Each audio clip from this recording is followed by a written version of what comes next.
Šodien Grieķijas parlaments balsos par pretrunīgiem grozījumiem pensiju likumā. Todēļ šīs valsts galvaspilsētas Atēnas ielās izgājuši protestētāji un sākušies nemieri. Vakar Grieķijas arotbiedrības sarīkoja 24 stundas ilgu streiku. Grieķijā bija slēgtas valsts iestādes, bankas, skolas un tiesas. Turpināsim par priecīgākiem notikumiem. Lieldienas vairs nav aiz kalniem un dažādās pasaules malās sarosījušies neparasto olu meistari. Un par to arī turpinājumā.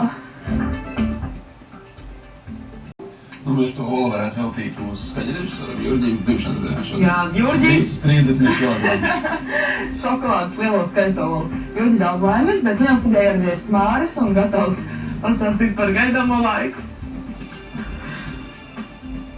Sveicināti, labrīt visiem, labrīt ģirt. Daudz laimes dzimšanas dienā mūsu kolēģim Jurģim. Ja, un lieldienas nav aiz kalniem, un tās mēs arī tūlīt sāksim svinēt. Plašāk par laikam sākēt, tā pārējās.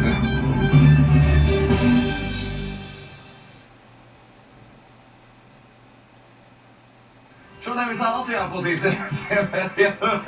tātad 6 sekundē, un gaisa temperatūras 0,2 grādi, tas ir kurzemēm, tur ir gaidāms slapjš sniegs un lietus.